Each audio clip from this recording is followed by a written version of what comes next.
this may appear to be only monkey business, but in reality, it's very serious, ladies. Zero Issues Comic Podcast. Zero Issues Comic Podcast.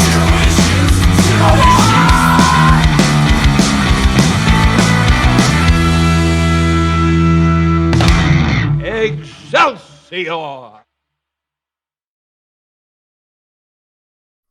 Hey, so this week, if you're watching this on a video thing, you may notice that it's a video. And if you're watching it, the regular audio style, there's a video. Just right off the top. If you're watching the audio, which is awkward. Well, you're watching a waveform. You got Winamp loaded up, and you're looking at the visualizers. And it's Winamp. Yeah. Oh, yeah. So there is a video. So if you're listening to it on your phone, on a podcast form, an audio form, throw your phone in the garbage. Because, you're going to have to get your phone, though, to go to YouTube. Use your phone. Shoot. Get the phone out of the garbage now. Yeah. Go to YouTube. Wipe it off. Accept my apologies for making you throw it out. I'm sorry. What we're getting to is the fact that we actually have an interview with the one, the only, Mr. Chip Zdarsky, which we were lucky enough to snag, and he was gracious enough to give us an interview as he was doing his little jaunt across a good chunk of Canada, doing stuff. Not so little. That's so little. That's a lot of. No, yeah, that's a lot of kilometers. Yeah. Yeah, if you're listening to this the day it comes out and you live west of Thunder Bay, there might still be time to go see him. Yep.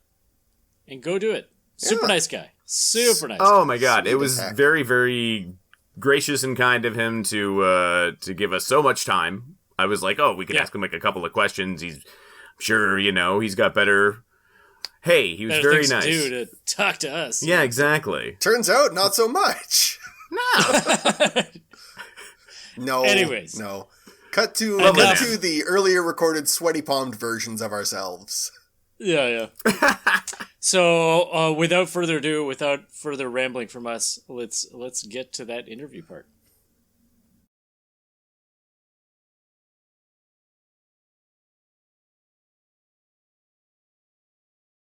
You pick you one, grow, you change. You grow and you change. You gotta pick it for yourself. I mean, I'm the same weight and height I ever was. you came out that side. Yeah. First of all, welcome to Zero Issues Comic Podcast. Thank you so much for taking the time on your tour and You're welcome. Oh, thank you. Yeah. For those that don't recognize the man behind the mask, this is Chip Zdarsky. Marvel writer, DC writer, indie writer, sex criminal, Bon vivant all around. Yeah. Big ass deal. Yeah, no, I'm a big ass deal. Yeah. Pretty big deal. Yeah, I agree. All right. Good meeting you. Thank you. All right, that concludes Bye. it. He said it. That's binding. I think maybe let's start with the cross country tour that you're on. All right. Starting kind of in southern Ontario, you said you went to Montreal a little bit too. Yep. But you're coming up through Thunder Bay, across northwestern Ontario, and then all the way to Nanaimo, I believe. Yeah. That's a jaunt. It is a jaunt, but my pandemic project was learning how to drive. So no time like the While present. you were on this trip. You just got on the highway.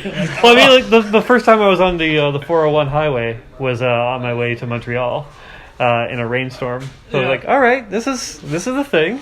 Yeah. I've done that drive, and it's not the best. That's not the best drive to start But I still love it. Like, that's the thing, because I'm so new to driving that for me, it's still fresh and interesting. Yeah.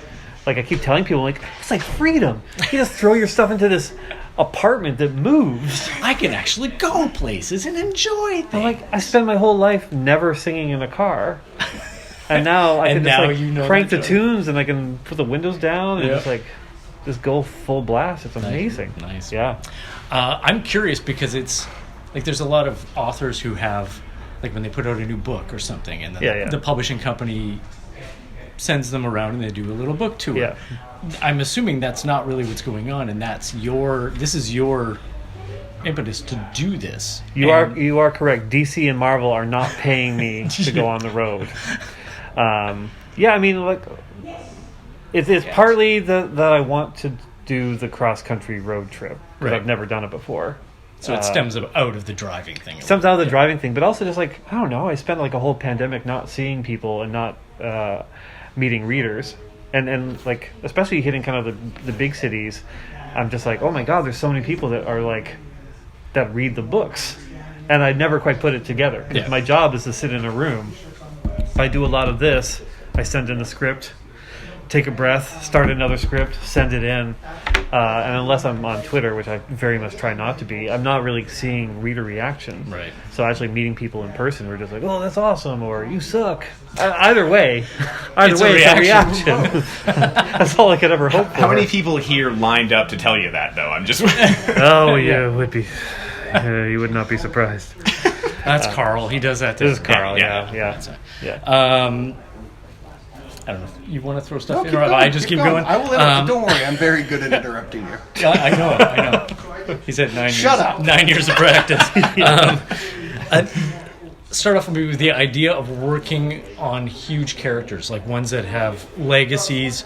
How do you approach telling a fresh story with a character that has 75 years of backstory and multiple writers having approached it? Do you mind the sort of so just realizing all this right now? Oh, this is where the second camera is very good for you. Like, do you mine old stories to try to find nuggets? Do you look at the previous creative team and say, like, this is what they did, I'm going to continue it? Or do you just take what they did and throw it in the bucket and out of spite specifically take a dump on it and leave it, sort of thing? Well, it's funny, when the day was announced I was writing Batman, I got an email from, name drop, Mark Waid, congratulating me, and then he said, just so you know, out of all characters in fiction, Batman is the one who's had the most stories actually written about him. Right. So good luck coming up with new stories. Like, that was his whole email to me. Mark Waid's a dick, just so the world needs to know that. Yeah. And he's right. Like, it's almost impossible to find like a wholly new story for a character like that. Yeah. Years ago, another name drop, Matt Fraction told me that writing for Marvel and DC is a little bit like performing a cover song. Like, you're taking kind of the original stuff and then you're putting your spin on it. Yeah. And so I always had that in the back of my mind, especially like with Daredevil and Batman. Where you're like, okay, well, what can I pull from out of the continuity and put my different spin on it? So funny enough, Mark Waid's stuff and Batman was kind of my starting point, go-to, because he did this Justice League Tower of Babel story where Batman had like ways to defeat all the Justice League. Yeah. So it just gave me the question, like, well, how would he stop himself if something happened? And so it's like, I'm not retelling the story, but I am kind of building off of what came before. That's the beauty of continuity comics, too. If you're going to be playing in the sandbox, which is a horrible analogy, I hate when people use that, and here I am doing it. You want to mine what came before, and not be beholden to, like, I don't know, like I use a lot of Grant Morrison's stuff in my run, and I think an older version of me, or a younger version of me, I should say, would be too scared to do that, because you don't want to touch Grant Morrison stuff, because they're the best. But it's also like, well, it's part of it. It's part of the job. Like, everything that came before is fair game. I'm going to take the worst stuff and start with this. Well, he kind of took, not the worst stuff, but he took like just a wild, weird idea of this Batman of Zur-En-Arrh, this Silver Age story, and turned it into this cool reimagining. And now I'm taking it, and like, I'm not making it cooler, obviously, but I'm building off of the thing where he built off of previous stories. So yeah, that helps. Almost seems like it'd be a challenge. Like, what's the strangest little nugget in like continuity you can find and bring up and turn into something completely different? Or I know. Yeah. There are a few things, like, obviously I can't reread every Batman comic, but there are things that I remember from my childhood. I'm like, oh, that would be cool to kind of bring back and like figure out a new take on it. I think that's generally how most comic creators work. They go back to the stuff from their youth, when they were like really into the books that they kind of imprinted on and kind of play off of that. What's the thing that got me excited originally? For sure. Right. Yeah. Haven't seen Harold in a while, that's all I'm saying. Oh, Harold. I think they killed Harold, didn't they? Oh, I think they did, it's actually. Comics. Yeah. It's comics. Yeah. It's fine. That's true, I'll do a 12-issue Return of Harold miniseries just for us. Thank you. I love Harold. I love Harold. Yeah. Sort of leading off of that, how do you feel about the idea that, in 5 years' time, this storyline may not count, it might be completely wiped, they might do some sort of reboot, or it's just, you're doing it for the amount of time that you're doing it, and then it might be gone. Yeah, I don't care at all. Oh, cool. Like, I mean... Check clear. Because there's zero control over that. Like, all you can do is, like, write the best story you can and step away. And if it continues, it could be either good or bad because it could continue in a way that you would never wanted it to continue. Right. So in a lot of cases, it's kind of nice when it doesn't continue. Okay. I haven't had a lot of opportunity for that kind of, I don't know, legacy, I guess. Like... When I was doing Spectacular Spider-Man, it was secondary to Amazing Spider-Man. So you don't get to do much on the secondary title, but right. I did get to do, like, Jameson finding out that Peter's Spider-Man. Yeah, that was good. And it was a thrill for me to see Dan Slott pick that up in Amazing Spider-Man. So like, to see a Dan Slott story illustrated by Stuart Immonen with the ramifications of that, I'm just like, oh, that's cool. Like, it's super cool to see that thing continue. I think that's still in place now, actually. I'm pretty sure it's still... Yeah, I know Nick played with it a lot during his run.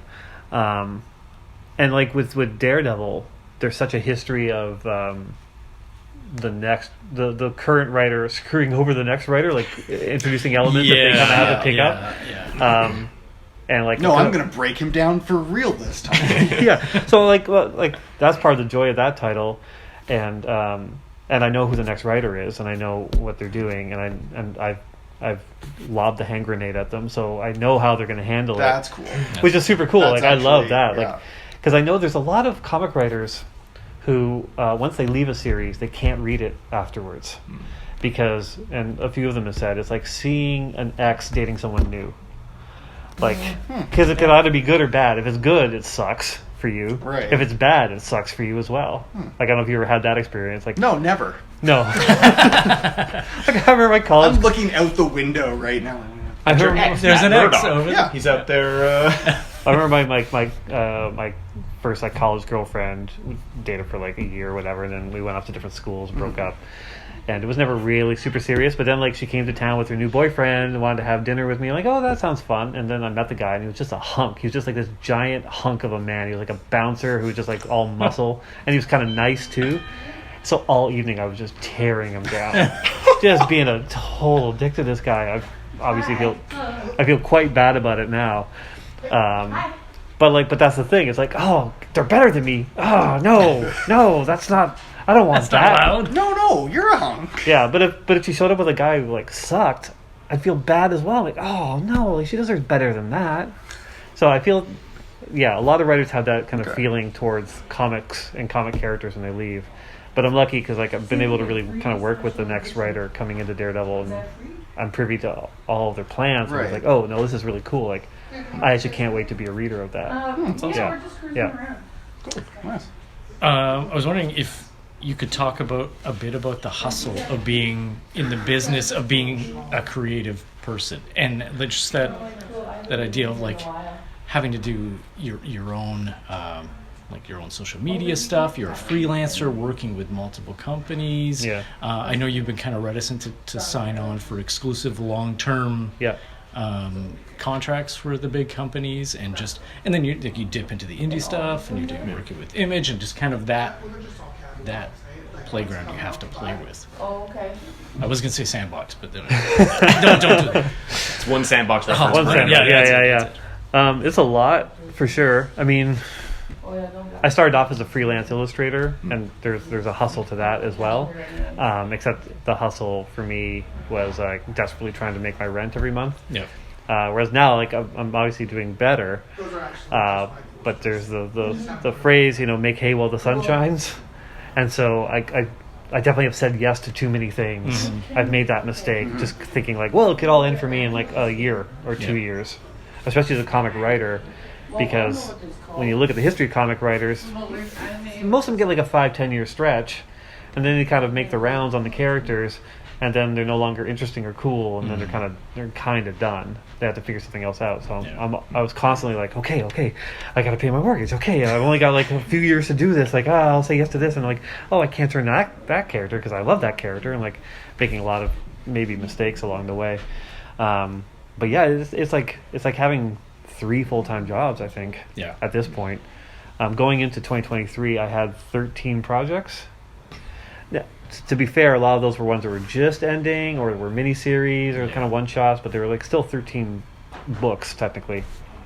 I've got that down to 6 by now, and it's starting to feel like maybe manageable. You say 13 at that point. I just watched an interview with you. I think it was done in November, and you were like, "I have 10 right now." So at least you worked your way down to 6. I know. Like I'm quite happy with that. Getting there, Yeah. good time. And you're drawing, obviously, public domain as well as writing, which obviously is...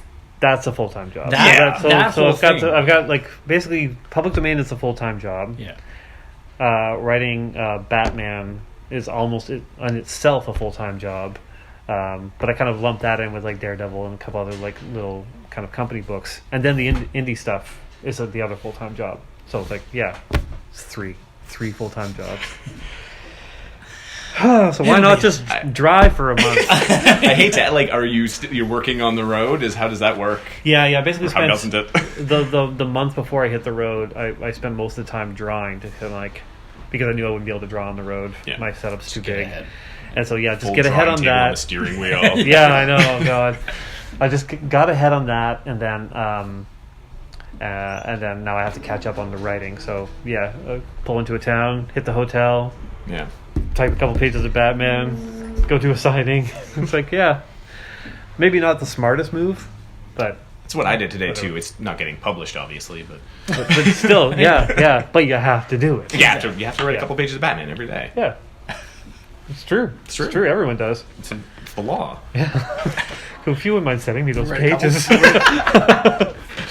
So you've worked on Batman, Spider-Man, Daredevil, Jughead, Howard the Duck. Doctor Strange, Squirrel Girl, Invaders, Namor, X-Men, blah blah blah blah blah, tons and tons. Yeah. Is there a character that you're chomping at the bit to work on? And as an artist, can I draw it for you when you do it? Of course. This whole thing was a setup. Yeah. I've never had a character that I'm like, I've got on a list that I wanted to write. Yeah.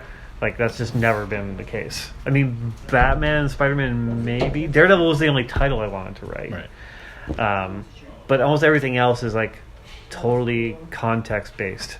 Like, when Marvel or DC pitches me a book, that's the first time I start really thinking about the character and being like, oh, okay, is there a story here? So I don't have anything in my mind, Right. but if DC said to me, like, oh, like, the Green Lantern, we need a new Green Lantern writer, do you want to be that?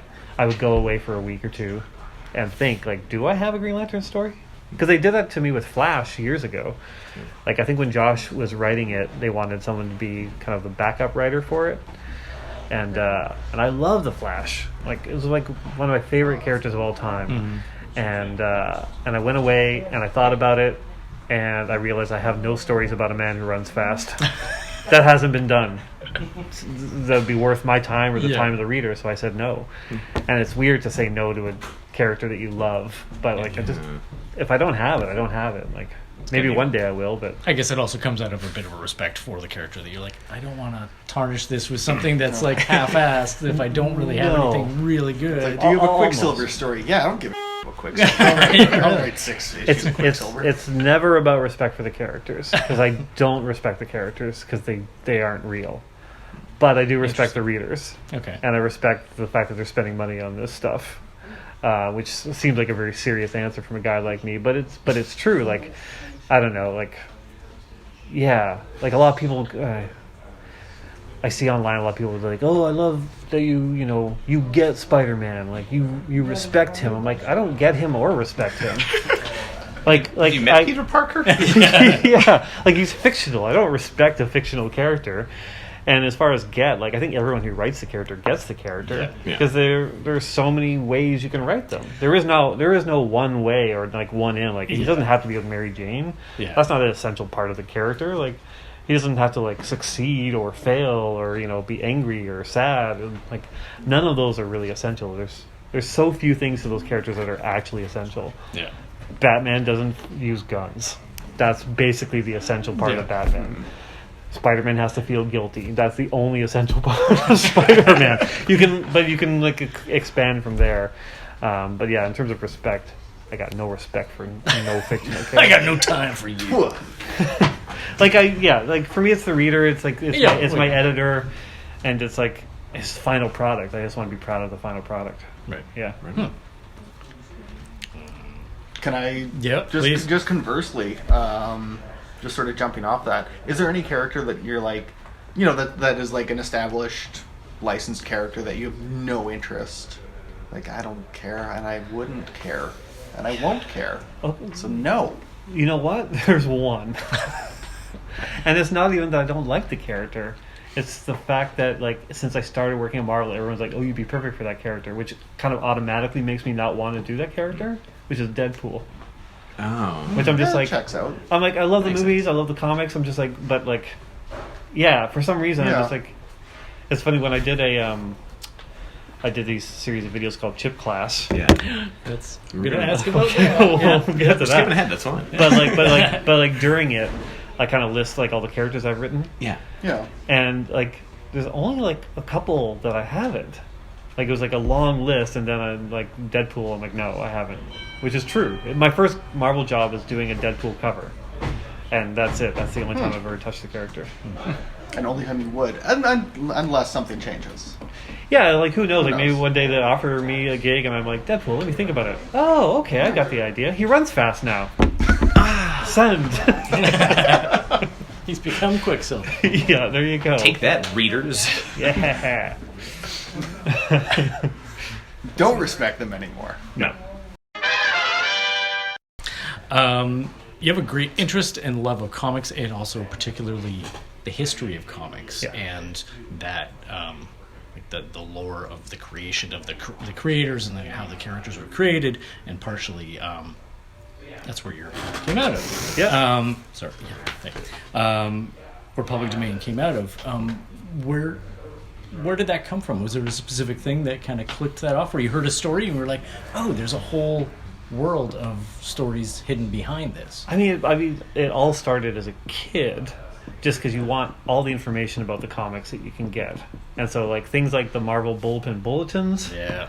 Like I would memorize things about comic creators, and like you just love, like, I mean, Stan Lee was the ultimate at kind of creating personas. Yeah, and making yeah. it feel like the Marvel Bulletin was a special place. And as you get older, you kind of realize that's not the case. You graduate from Bullpen Bulletins to like all the kind of like the fan magazines from that period, like Comics Journal and like, oh, what was the other one? Heroes, something like that. Yeah.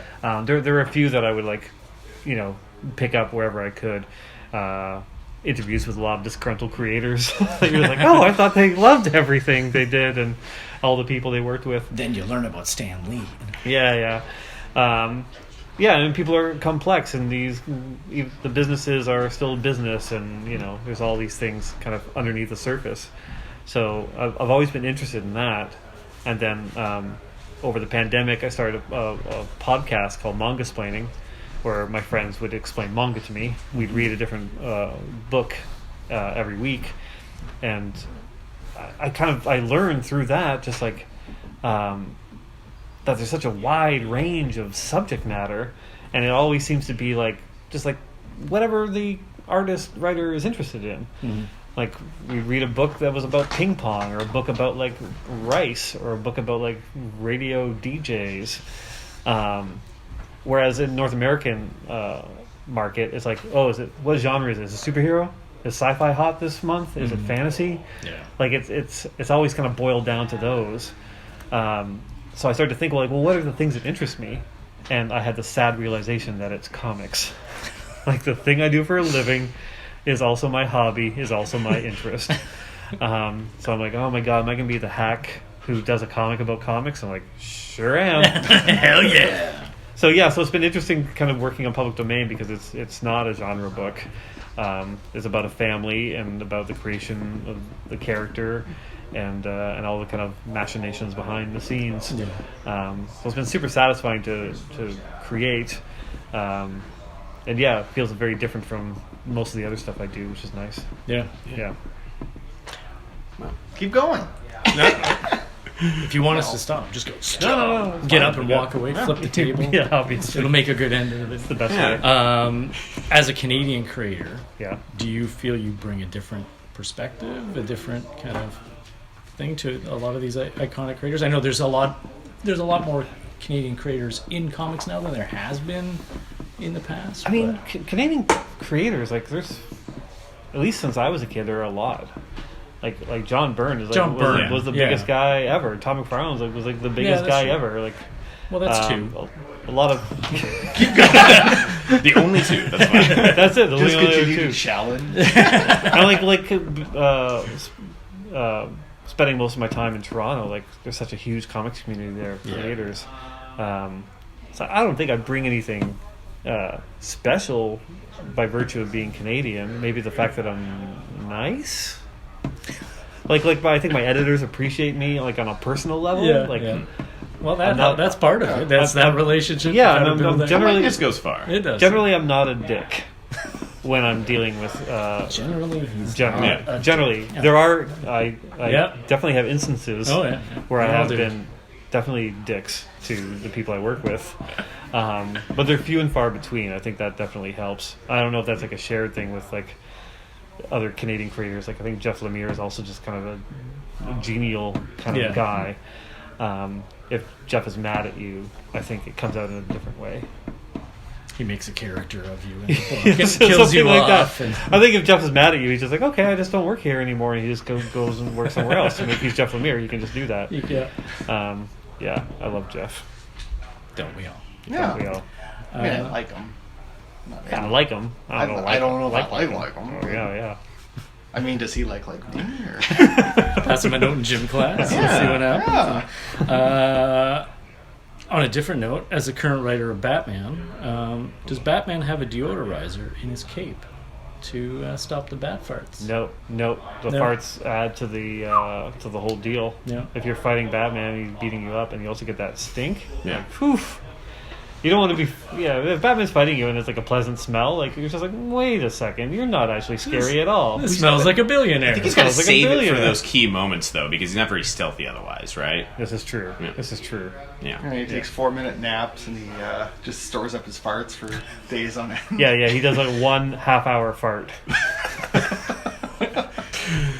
Preferably to deal with Bane, I would assume. Yeah. Well, he's got the mask on, so maybe. Yeah. It was a talent thinking he it. learned in the East. He's studied with certain Who did he study? fart masters. Of course. Of course, that's what he does. No, it's good. Yeah, no, let's expand on that. So which nationality do you think has the most experience in farts? I can't wait to read this in the comic. But I'm not going to say if it's north or south. Like a Polish thing? Oh, maybe. Well, how far east is that? Or a German, like sauerkraut kind of? Okay, all right, I'm on board. I didn't say far east. All right, I just- sure. Well, yes, that's true. East is east. East is east. It's always kind of relative to where people are. People in Nova Scotia. And he's been Yeah, everywhere. yeah. You know what? Legally, I can't use these ideas, just so you know. Oh, there are. Yeah. There are Batman books. Yeah, of course. Yes. Which I'm writing. Yes. Yeah. As soon as I get home. Every day. Every day. I'm pretty much out of Yeah, I don't know. that guy. How do you do it? Well, I'm glad you asked that. Cocaine. So much cocaine. The serious answer is fear of letting others down. That's a huge part. Oh, that sounds familiar. Yeah, because when I started doing comics, I have a very nice lady named Patricia who you should talk to about that. When I started doing comics, I was just doing them on my own, just like black and white things, and I would put up maybe a comic every 3 years, like one issue every 3 years. Yeah. Because there was nobody that was like banging down my door like, we need this tomorrow. Right. When I started doing Sex Criminals with Fraction, it was like, oh, now I'm responsible to him. Like, I want to show him what I'm doing, and like, I don't want to let him down or this company down. And so, yeah, that fear of letting your creative partners down. Okay. I've never been late on a script. which apparently is rare in comics, because I'm just terrified of the idea of an artist like sitting there not making money to pay their rent because I haven't bothered to write a script for them. Yeah. So that fear is actually kind of what motivates me. Whether it's healthy or not, I don't know. I mean, it just seems like a crappy thing to do, right? Where it's like, I have this thing, and here's my deadline. I gotta get it done before my deadline, otherwise I'm a jerk. Yeah, but I mean, we've all had deadlines that have Oh yeah, evaporated. absolutely. Like it's hard, especially when it's a creative thing. I find drawing easier because it's like I know how long it takes me to draw a page, Right. from beginning to end. I can do it in like 8 hours or whatever. Writing a script, one script could take me 2 days, another script could take me 2 weeks, and I have no idea before I Yeah. start writing it which it's going to be. Right. So it can be challenging like that. Imagine sometimes it's like, you want to change something, you could unravel a whole number of... Yeah, especially if you're doing it out of order. Like on Daredevil, there's a point where I was feeding 3 artists. So, like, I'd be writing issue 10, even though I haven't started writing issue 6, but also someone's drawing issue 13. So you got to really plan it out. But at some point, I realized in one of the issues that a character needed to die, but they show up in a later issue. So it's already being drawn. So it was like a detective, the partner of the detective, and so I had to rewrite that scene and get the artist to add a beard to the character to make it a different character, and then kind of rewrite the dialogue. So go back and read exactly that. the same and just go to beer. And so That's it's just how the like sausage is sometimes it made. happens. You just have this unfortunate point where it's like, oh, actually this helps the story a lot, but okay, it's gonna screw up everything. Yeah. All right, add beards. I think we got all the... Add beards, do Yeah. cocaine. Yeah. Yeah. Halfway there. Yeah. All right. All right. Right. I think that's probably all the time we have. Thank you very much for Yeah, your yeah. time. Thank you so much. Muchly appreciate Thanks for it. having me in your beautiful shop. Oh, Yeah. thanks. Our shop that Yeah, we own it. We heard that. Sure. And we live here. Yes. Wow. And Handy. we're friends. We're best friends. Yeah. Can you believe it? Could I look smaller in that video? Could I Wow. look taller in this video? Could I have worse I posture? could I be seen in much of the video? I don't know. Big, Yeah, big really. thanks to Rob at Hill City for having Yes. mostly Yes. chairs that were the same. That was No. from half of them were from the next door neighbor. I mean, we got Yeah. those. keep in mind, if he didn't have any chairs, we would have just been standing there for 30 minutes while he sat. Absolutely, that would have been fine. But yeah, a huge thanks to him for letting us shoot in his comic shop. Yeah. And interrupt his His signing. event, you know what I mean? And Yeah, his event. Yeah. it was everyone was very, very lovely, and it was a great time. Yeah. Yeah. And thanks to Bry's wife Sherry for Yeah. helping us out Yes. with more video work there. The only professional in the bunch that probably the only one that knew what they were doing. Well, hey, listen, And a big thanks to Chip for letting Absolutely. us Once again. talk to him and listen to Yeah. his sage advice and really learn something.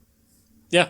Yeah, absolutely. I enjoyed that thoroughly. It was Yeah, just it was that was such awesome. a chill, casual, conversation. It was just a nice chat, and I'm glad we were able to capture that. And yeah, and also Absolutely.